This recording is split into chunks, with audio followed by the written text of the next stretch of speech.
నేను చదువుతుంటే నేను ఆత్మీయ స్థితి అసలు ఎంత పీక్ స్టేజ్లో ఉందంటే, ఇలా కూడా ఉంటారా ప్రభా, ఎంత ఆత్మీయంగా. ఒక్క ఈ అధ్యాయంలోనూ మనకి ఎంతో మెసేజ్ ప్రభు మనం మనకి ఈ అధ్యాయము అలా చదువుతూ ఉంటే ఆయనే తెలియపరుస్తారు. మరి ఆయన నాకు ఇచ్చిన ఆలోచన చొప్పున నేను ఈ వాక్యం మీతో పంచుకుంటున్నాను. ఏముందంటే, ఒక దినమందు ఎలీషా షునేము పట్టణంలోకి పోగా అచ్చటి గనురాలైన ఒక స్త్రీ భోజనములకు రమ్మని అతను బలవంతం చేసిన కనుక అతడు ఆ మార్గమున వచ్చినప్పుడల్లా ఆమె ఇంట భోజనం చేయించు వచ్చింది.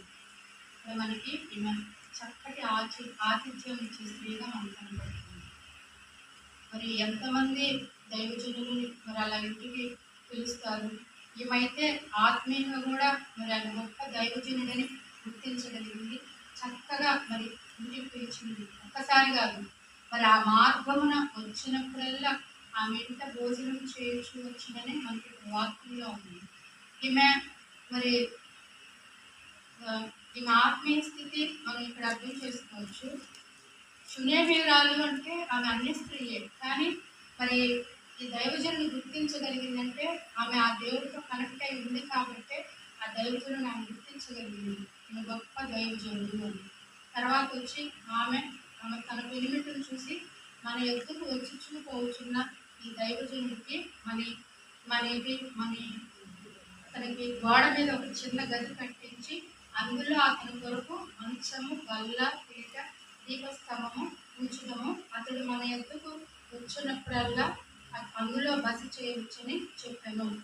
అంటే ఇక్కడ నాకు గోడ మీద చిన్న గది అంటే యెహోషువ గ్రంథంలో ఉంటుంది కదా, మనకి ఎరికో గోడలు ఉంటాయి కదా, వెడల్పు ఉంటాయి. ధనవంతురాలు అయి ఉండొచ్చు, లేదా ప్రాకారం ఆనుకొని వెళ్ళి ఉండొచ్చు. ఆ ఎరుకో గోడలంట 6 ప్రధాన పక్కన పోయే అంత వెడల్పుగా ఉంటుంది. అవును, అంత వెడల్పైన గోడ కాబట్టి నేను అనుకున్నాను ఈమె ఇల్లు ప్రాకారానికి ఆనుకొని ఉండొచ్చు, లేదా ధనవంతురాలు అయి ఉండొచ్చు, పెద్ద ఇల్లు అయి ఉండొచ్చు.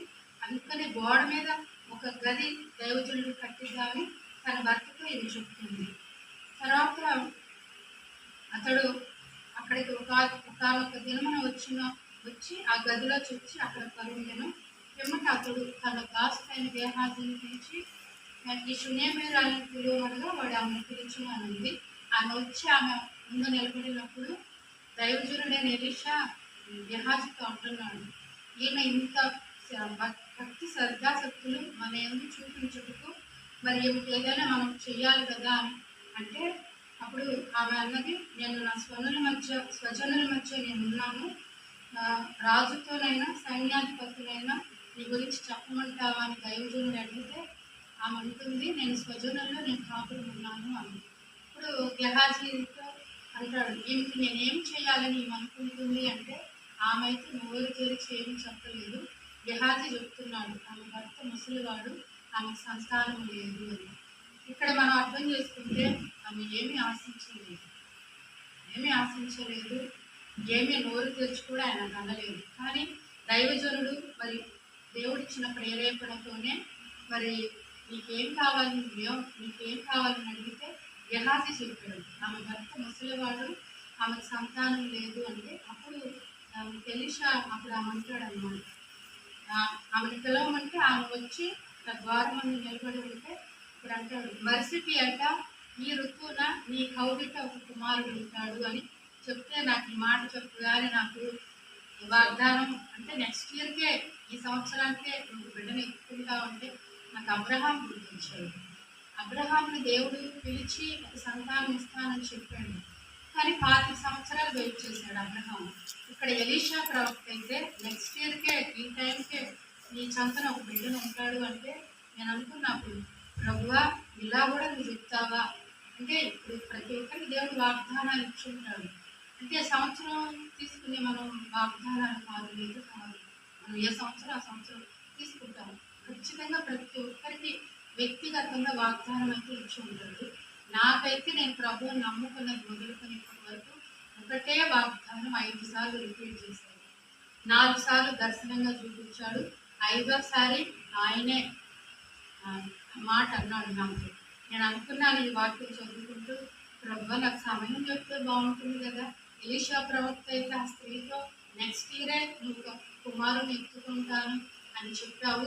అబ్రహాంకి అయితే నీ సమయం చెప్పలా.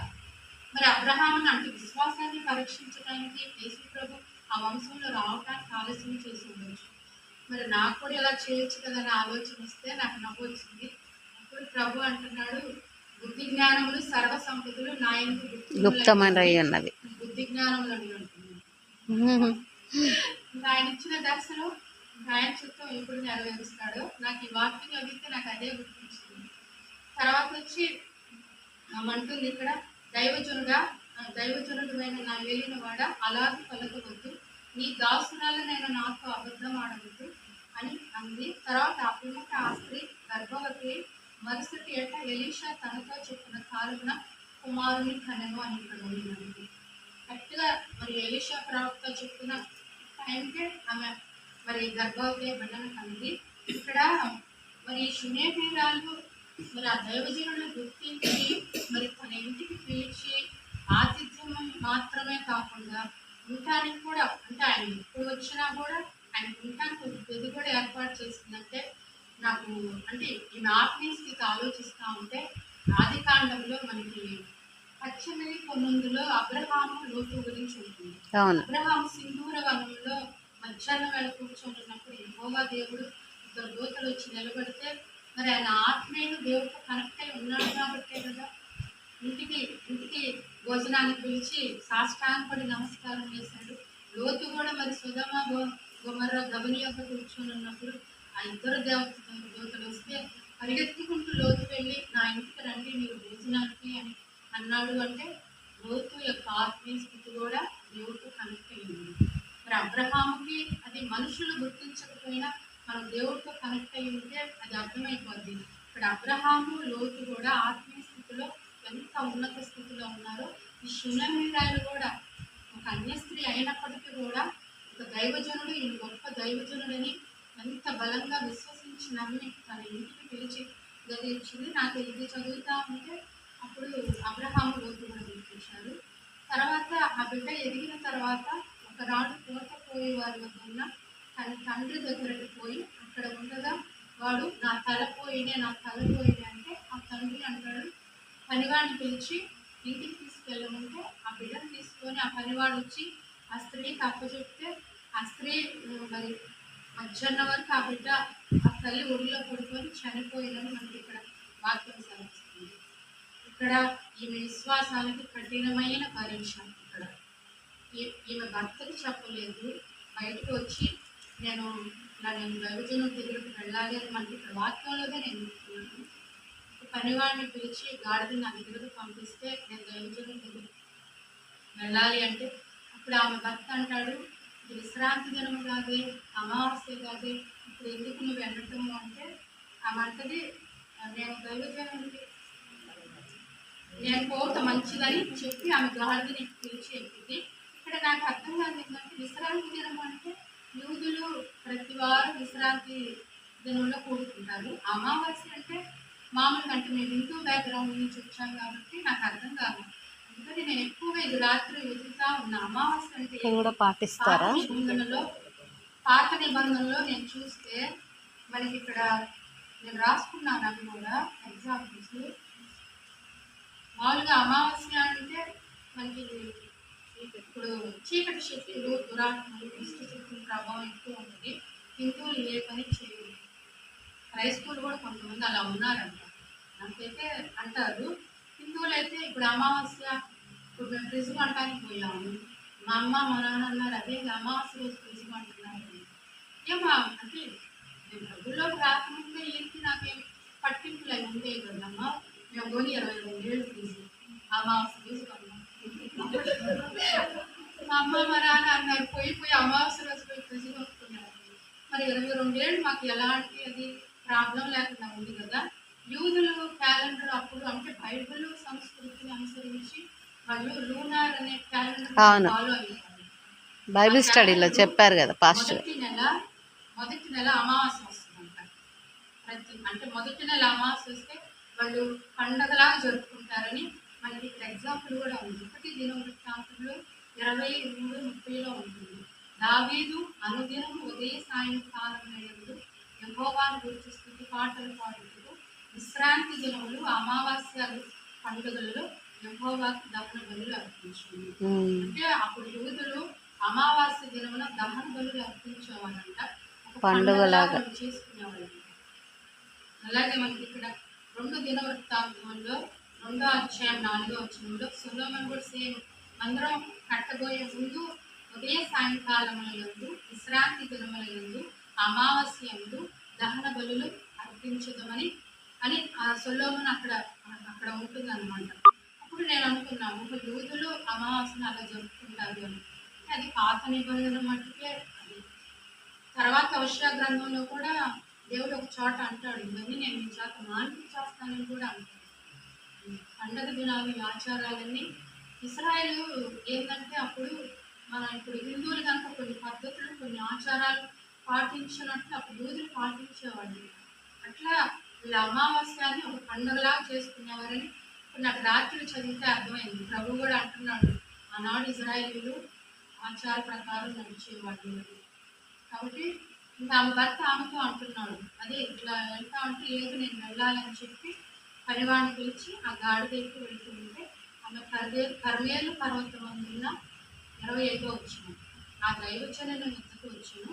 దైవజనుడు దూరం నుండి ఆమెను చూచి, అదిగో ఆ షూనేమీయురాలు, నీవు ఆమెను ఎదుర్కొన్నట్టు పరుగున పోయి నీవును నీ పెనిమిటియు నీ బిడ్డయు సుఖముగా ఉన్నారని అడగమని గెహాజీని పంపించాడు ఎలీషా ప్రవక్త.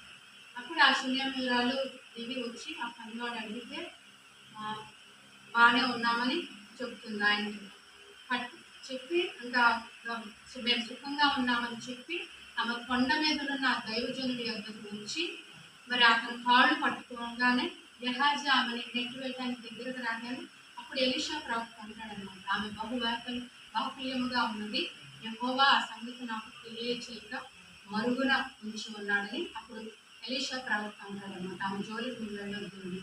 అప్పుడు ఆమె ఉంటుంది, నాకు ఇక్కడ ఎంత ఆశ్చర్యం అనిపించిందంటే, లేక దేవుడు ఒక బిడ్డనిస్తే చనిపోయిన బిడ్డని ఇంట్లో పెట్టి భర్తకు చెప్పకుండా ఎదురైన గెహాజీకి చెప్పకుండా దైవజనుడు కూడా చనిపోయాడు అని చెప్పటల్లా నేను నిన్ను అడిగానా కుమారుడు నాకు ఇవ్వని, నేను నిన్ను అడిగానా నువ్వు నన్ను భ్రమ పెట్టవద్దని నేను నీతో చెప్పలేదా అని అట్లా అడుగుతుంది.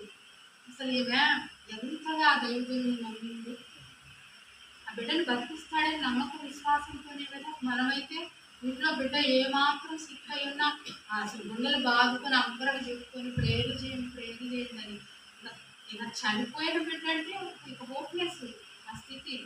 కానీ ఆమె ఎంత ధైర్యం, ఎంత నమ్మకం, ఎంత విశ్వాసం, ఎంత దేవుడి ఎంత బలంగా ఆమె విశ్వసించిందంటే ఆ దైవజనుడు నా బిడ్డ పట్ల అద్భుతం చేస్తాడని నమ్మి వచ్చింది. కాబట్టి అప్పుడు ఆయన కాళ్ళు పట్టుకుంటే అప్పుడు ఆయన అంటున్నాడు అన్నమాట, ఎలీషా ప్రవక్తతో గెహాజీతో చెప్తున్నాడు, నీవు నీ నడుము బిగించుకొని నా దండము చేత పట్టుకొని పొమ్ము, ఎవరైనా నీకు ఎదురుపడిన ఎడల వారికి నువ్వు నమస్కరించవద్దు, ఎవరైనా నీకు నమస్కరిస్తే వారికి ప్రతి నమస్కారం చేయవద్దు, ఇది తీసుకొని వెళ్ళి ఈ దండము ఆ బాలుడు మొక్క మీద పెట్టమని గెహాజీకి ఆజ్ఞయించి పంపిస్తే ఆమె మాత్రం లేదు నువ్వు రావాల్సిందే, యెహోవా జీవంతుడు నువ్వు వస్తేనే అని ఆయన కాళ్ళు గట్టిగా పడుతుంది. అప్పుడు ఇక ఎలీషా ప్రవక్త ఆమెతో పాటు వచ్చినట్లు మనకి ఇక్కడ వాక్యంలో ఉంది. ఇంకా గెహాజీ ముందుగా వెళ్ళి మరి ఆమె ఆ బిడ్డ మీద మరి ఆ దండం పెడితే ఆ బిడ్డ నుండి ఎలాంటి స్పందన రాలేదని మనకి ఇక్కడ వాక్యంలో ఉంది. ఇప్పుడు గెహాజీ ఎలీషాకి ఎదురుగా వచ్చి ఇట్లా బిడ్డ లెగవలేదని చెప్తే అప్పుడు ఎలీషా ఆ ఇంటికి వెళ్ళి వచ్చి ఆ బిడ్డ మీద కొడుకుని ఇట్లా ప్రాణం తెప్పించినట్టు ఇక్కడ మనకు ఉంటుంది. ఇక్కడ ఇంకా ఆమె షూనేమీయురాలిని పిలిచి తన బిడ్డని నమస్కారం చేసుకొని ఇక్కడ వాక్యం సాగిస్తుంది. ఇక్కడ మనం అర్థం చేసుకోవాల్సింది ఏంటంటే ఈమె ఆత్మీయంగా ధనవంతుడు, అందుకే పరిశుద్ధాత్మ దేవుడు ధనురాలు అని రాయించాడు. ధనురాలు అంటే గొప్ప అనే అర్థం వస్తుంది కదా. ఇప్పుడు మనం ఒక వివాహానికి వెళితే వాళ్ళు ఎంత గొప్పగా వివాహం చేశారు, గొప్పగా అంటే చాలా, మరి ధనురాలు అంటే గొప్పే. కాబట్టి పరిశుద్ధాత్మ దేవుడు ఇక్కడ నాకు అర్థమైంది ఏంటంటే ఈమెకున్న విశ్వాసాన్ని చూసి ఈమెను ధనురాలు అని రాపించాడు. మరి ఆ దైవజనుడిని మరి తన ఇంటికి పిలవటం మాత్రమే కాక ఈమె మనకి ఇందులో కూడా ఉంటుంది కదా, మనకి సామెతల గ్రంథంలో 31:11 వచనం, 31 అధ్యాయం 11 వచనంలో ఆమె పెనిమిటి ఆమెని వచ్చింది. మరి ఈమె భర్త ఈమెని ఎంతగా నమ్మాడంటే, మరి ఆ దైవజనుడికి మనం ఎదుగట్టిద్దాము, మనం రోజు ఇక్కడికి వచ్చినప్పుడల్లా భోజనం చేస్తాడు అంటే ఆమె ఎందుకు నమ్మిక ఉంచబట్టే కదా ఆయన అంగీకరించాడు. నేను అనుకుంటాను, నేను ఇంటి నమ్ముకుంటారా, నేను అనుకుంటాను ఎప్పుడో ఒకసారి అయితే ఓకే, వచ్చినప్పుడల్లా మన ఇంటికి భోజనానికి ఇదిగో బిగానికి సిద్ధపరుద్దాం అంటే మామూలు విషయంగా ఆమె భర్త అక్కడ లోబడ్డాడంటే కేవలం ఆమె విశ్వాసం, దేవుడికి లోబడింది కాబట్టి విశ్వాసం. ఆమె భర్త ఆమెకు లోబడ్డాడు. నాకు అనిపించింది ఆమె భర్త ఆమెకు అనుకూలంగానే ఉన్నాడు, దేవుడు అట్లా ఆమెకు సహాయం చేశాడు అనమాట. తర్వాత వచ్చి ఇంకా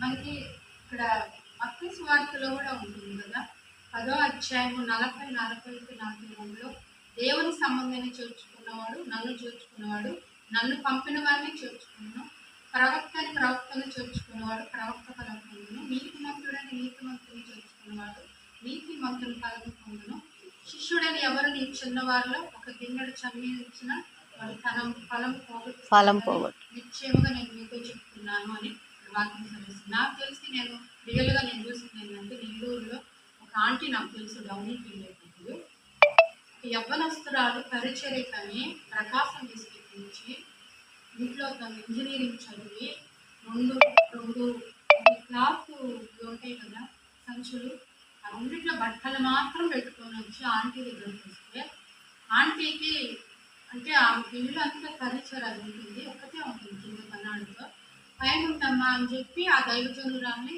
పైన ఉండమందంట. రోజు ఆంటీయే నాకు చెప్పింది, ఆంటీ రోజు టిఫిను భోజనం అన్నీ అమ్మాయికి పైన పంపించిందంట.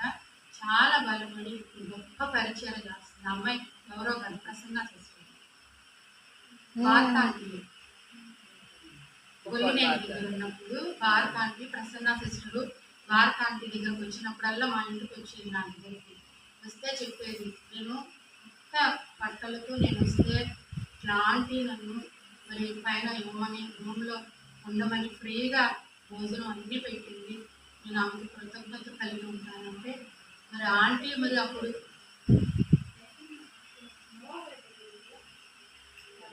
శాంతి టీవీలో ఇప్పుడు మంచి ప్రీచర్ అమ్మాయి, శాంతి ఛానల్లో వస్తాయి. ఆమె చెప్పింది నాతో, నేను ఇంజనీరింగ్ అయిపోయి నేను వచ్చాను, నల్లగా నేను వస్తే ఆంటీ నాకు కట్టు బట్టలతో నాకు ఫుడ్ ఇచ్చింది, ఉండడానికి షెల్టర్ ఇచ్చిందని. అంటే దేవుడు ఆ దైవజనురాల కోసం ఆంటీని వాడుతున్నాడు. ఈ రోజుల్లో కూడా ఉన్నారు. నేను చదివినప్పుడు నాకు భారత ఆంటీయే గుర్తించింది. ఆమె ఈ రోజుల్లో కూడా ఉన్నారు. మరి ఆమెను చేర్చుకున్నందుకు భారత ఆంటీ దగ్గరికి వస్తే ఆమె కృతజ్ఞతగా వస్తుంది. ఎంతోమంది దైవజనుల నుంచి ఆ ఇంటికి వస్తూ ఉంటారు. వచ్చినప్పుడల్లా నాకు ఫోన్ చేసింది, అనిత కూడా ప్రేయర్ చేయించుకోవాలి. నాకు వెంటనే నాకు భారత ఆంటీ గుర్తొచ్చింది. ప్రభు ఈ రోజుల్లో కూడా నీ బిడ్డల కొరకు నువ్వు ఎవరినో కొన్ని ఏర్పాటు చేసుకుంటావు, ఆ ధన్యత నువ్వు ఆంటీకి ఇచ్చావని అని నాకు అనిపించింది. తర్వాత ఈమె మరి ప్రభు అంటాడు కదా, నమ్ముట నీ వలనైతే నమ్మువానికి సమస్తము సాధ్యమని. కేవలం ఆమె దేవుడిని ఆ ప్రవక్తను నమ్మింది. ప్రవక్త నమ్మింది కాబట్టి దేవుడి నుంచి ఆమె అద్భుతాలు పొందుకోగలిగింది. అలాగే మరి ఒక కుటుంబంలో మరి ఒక్కొక్కరి విశ్వాసం ఒక్కొక్క రేంజ్లో ఉంటుంది. ఇప్పుడు ఈమె ఆత్మీయంగా ఎంత పీక్ స్టేజ్లో ఉందో, ఆమె భర్త గురించి అయితే ఇక్కడ మనకి ఏమీ మెన్షన్ అయితే చేయలేదు, రాయలేదు. కానీ ఆమెకున్న విశ్వాసాన్ని బట్టి దేవుడు ఆ కుటుంబంలో గొప్ప కార్యాలు చేస్తాడు. మొదట్లో అంటాడు కదా, ఎలీషా నీ గురించి రాసుకోయినా నేను సైన్యాధిపతి అయినా చెప్పమంటా ఉంటే ఆమె అవసరం లేదు, నేను నా స్వజనంలో కాపు ఉంటాను. కానీ ఈమె సాక్ష్యం ఎంత మట్టుకు వెళ్ళిందంటే, నేను అనుకున్నాను బిడ్డ గదిలో చనిపోయి ఉంటే ఆయన వచ్చి మరి ఆ బిడ్డను బతికిస్తే తర్వాత తన బతుకు చెప్పుకుంటుంది. మరి ఆయన ఎంత మట్టుకు నమ్మాడు మనకి తెలియదు. తన కుటుంబం మనకి ఆ సాక్ష్యం పరిమితమైంది. తర్వాత మనకి 2 రాజులు 8వ అధ్యాయంలో కూడా దీని గురించి మనకి ఉంటుందన్నమాట. 8వ అధ్యాయం 1 నుంచి 6వ వచనం వరకు ఏముంటుందంటే, ఎలీషా మరి తను బ్రతికించిన బిడ్డని అంటే ఆ షునేమీయురాన్ని పిలిచి క్షామకాలం రప్పించబోతున్నాడు దేవుడు. 7 సంవత్సరాలు నువ్వు నీకున్న సమస్తాన్ని వదిలిపెట్టి నీ బాడని తీసుకొని నువ్వు పిలిచి నువ్వు ఎక్కడికైనా వెళ్ళి నీకు ఎక్కడ అనుకూలంగా ఉంటే నువ్వు అక్కడికి వెళ్ళమంటే ఈ స్త్రీ ఆ ఎలీషా ప్రవక్త చెప్పిన మాట ప్రకారం, దైవజనుడు చెప్పిన మాట చెప్పిన ప్రకారం తన ఇంటి వారిని కోరుకొని ఫిలిష్తీయుల దేశంతో 7 సంవత్సరాలు అక్కడ ఉన్నాడు. ఇప్పుడు ఆ స్థితిలో మనం ప్రాక్టికల్గా ఆలోచిస్తే బిడ్డ బతికాడు, ధనురాలు, ఆ ఊళ్ళో ఆమెకు ఎంతో పేరు ఉంటుంది, అన్ని దైవజనుడు చెప్పాడని చెప్పి సమస్తాన్ని ఆడ వదిలిపెట్టి ఎంత ఎంత విశ్వాసం ఉండాలి. ప్రాక్టికల్గా ఆలోచిస్తే ఇప్పుడు మన ఇంటికి వచ్చి మీరు ఇక్కడ ఉంటూ మీరు ఈ ఊరు వదులుకోండి, మీ సొంత ఊరు అంటే ఎంతమంది పోతారు. ఎంత నమ్మకం, ఎంత విశ్వాసం ఉంటే ఆమెకున్న సమస్తాన్ని వదిలిపెట్టి మరి తన వాళ్ళందరినీ తీసుకొని ఫిలిష్తీయుల దేశానికి వెళ్ళి అక్కడ 7 సంవత్సరాలు ఉందంట. 7 సంవత్సరాలు ఉండి తర్వాత వచ్చిన తర్వాత రాజు దగ్గరికి వచ్చింది. తనకున్న ఆస్తి మరలా తనకు ఉండిపోతుంది. ఆ టైంకి అక్కడ దేవుడు అక్కడ చూడు ఎట్లా ఆమెని నడపరచాలని చూస్తున్నాడు. అప్పుడు రాజు గెహాజీని పిలిచి మరి ప్రవక్త ఎలీషా ప్రవక్తుడు ఏమేమి ఘనకార్యాలు చేశాడు అని అడిగితే ఇప్పుడు చెప్తా ఉన్నాడు, ఇది చేశాడని సాక్ష్యంగా అప్పుడు ఆ స్త్రీ అక్కడ కూర్చొని రాజుతో తనకుని మనవి చేసుకోవటానికి తను గుర్తించమని. అప్పుడు మనకి 8వ అధ్యాయం 5వ వచనం ఉంటుంది కదా, అంతటా గెహాజీ నా ఏలినబడిన రాజా ఆ స్త్రీ ఇదే, ఎలీషా బ్రతికించిన బిడ్డ తల్లి ఈమె అని చెప్తాడు అన్నమాట. అప్పుడు రాజు ఆ స్త్రీని అడిగితే వివరంగా చెప్తున్నాను, ఇట్లా జరిగింది. అప్పుడు రాజు ఆమెను చూసి ఆమెకు కావాల్సిన సమస్తం ఆమె పుట్టించినట్టు మనకి ఇక్కడ వాక్యంగా ఉంది. ఆమె దేశం విడిచినప్పటి నుండి నేటి వరకు భూమి ఫలించిన పంట యావత్తు ఆమెకు మరలాయిందని ఒక అధిపతిని ఆమెకు ఇచ్చి ఆమెకు రావాల్సిన సమస్తాన్ని ఇస్తుంది. ఇక్కడ సాక్షి ఉంది, ఆ ఇంట్లో మట్టుకే లేదు. రాజు ముందుకు వచ్చి ఆమె సాక్ష్యం చెప్పిందంటే ఆమె గురించి ఆ దేశం మొత్తం తెలిసి ఉంటుంది కదా. దేవుడు ఎంత ఘనపరిచాడు ఆమె సాక్ష్యాన్ని. కేవలం ఆమెకున్న ఆత్మీయ స్థితిని బట్టి దైవజనులను గుర్తించి తన ఇంటికి చేర్చుకొని మరి తన కుటుంబంలో మరి ఆయన చోటు ఇచ్చింది కాబట్టే మరి దేవుడు ఆమెను అంతగా మరి ఆ దేశం మొత్తం అప్పటి వరకు తెలియకపోయినా అప్పుడు ఆ సమయంలో రాజు ముందు ఆమె ఒప్పుకుంది కాబట్టి అన్ని చెప్పింది కాబట్టి అన్ని మరి ఆమె గురించి అక్కడ చాలా ఘనంగా చెప్తుంది. మరి ఈమె గురించి మనం నేర్చుకోవాల్సింది ఏంటంటే ఇప్పుడు కుటుంబంలో కాదు సంఘంలో అయినా మన పాస్టర్ గారు చెప్పినట్టు స్త్రీలే చూడుతూ ఉంటుంది. ఆత్మీయంగా మనమే బాగుంటాము. కానీ స్త్రీ మరి తన కుటుంబాన్ని కట్టుకోవటం మాత్రమే కాదు, మరి తనున్న ఆ టైంలో మరి ఎంతో పేరు ప్రఖ్యాతులు కూడా దేవుడు ఆమె ఇచ్చాడు. ఆ రోజుల్లో ఆమె గురించి ప్రతి ఒక్కరికి తెలిసే ఉంటుంది. ఆమె ఆ దేశంలో మరి అందుకే పరిశుద్ధాత్ముడు ఆమె ధనురాలను గ్రహించుంటాడు. ఆమెకి ఈ లోక సంబంధమైన ఎన్ని ఉన్నప్పటికీ ఆమె దేవుని దృష్టిలో ఆత్మీయంగా ఏ రేంజ్లో ఏ స్థితిలో ఉంది, అందుకే ఇలా రాపించాడు. మనకి మరలా క్రొత్త నిబంధనలో కూడా ఒక స్త్రీ ఇలా దైవజనుని చేర్చుకున్నట్టు మనకి చాటు ఉంది. అపోస్తుల కార్యము 16వ అధ్యాయం 14వ వచనంలో మరి లూదియా మరి పౌలు చెప్పిన వాక్యము ఆమె నమ్మి అప్పుడు ప్రభు ఆమె హృదయం తెలిస్తే ఆమె నమ్మి పౌలుని బతిమలాడిందన్నమాట.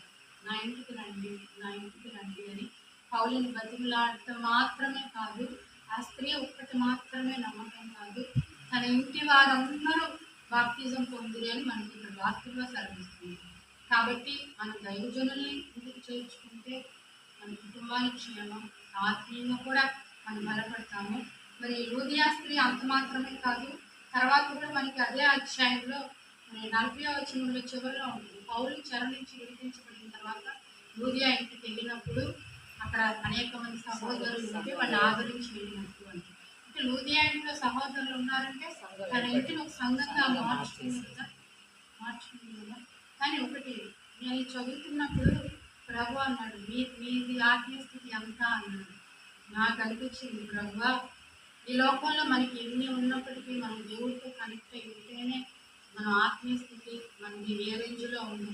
కానీ ఒకటి మనం ఈ లోకంలో ఉన్నాం కాబట్టి దేవుడితో ఎదుర్కొండా సాతాను లోకము మన శరీరం వెనక్కి లాగుతూనే ఉంటుంది. కానీ మనం మనం లేదు ప్రభు నీకే మొదటి ప్రాధాన్యత అంటే ప్రతి ఒక్కటి నుంచి మనం విడిపించి ఆయన మన ముందుకు నడిపిస్తాడు కాబట్టి ముందు మనకు ఆత్మ ఆశీర్వదించినట్టు ఆత్మకు క్షేమం ఉండాలి.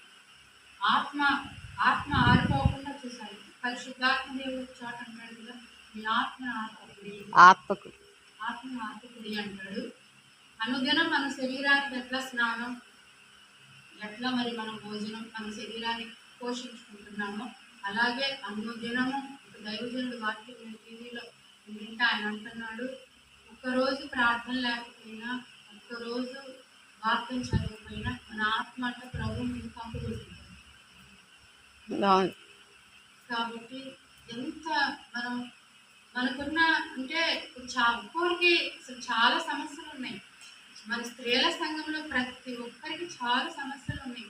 నేను అంటాను ప్రభు మరి ఇన్ని సమస్యలు ఉన్నప్పుడు కాన్సన్ట్రేషన్ ఎలా వస్తుంది అంటే మనం కావాలని తెచ్చుకోవాలి. మనకి ఇక్కడ కూడా ఉంటుంది కదా, పౌలు భక్తుడు ఒక చోట రాస్తాడు అంటే ఎవరి కాళ్ళు సొంతంగా భక్తి తెచ్చుకోవాలని ఉంటుంది. తిమోతికి రాస్తా అని చెప్తాడు అనుకుంటా. ఎవరి కాళ్ళు సొంతంగా మనం ఇప్పుడు ఆత్మీయ స్థితి, ఇప్పుడు నా స్థితి ఏంటో నాకు తెలుసు, ఈ స్థితి నాకు తెలియదు. ఎవరి కాళ్ళు మనం దేవుళ్ళో ఆత్మీయ స్థితి పెంపొందించుకోవాలంటే ప్రతిరోజున ఆయనతో కనెక్ట్ అయి ఉండాలంటే ఒక టైం మనం ఖచ్చితంగా ఆయనకి ఇవ్వాల్సింది.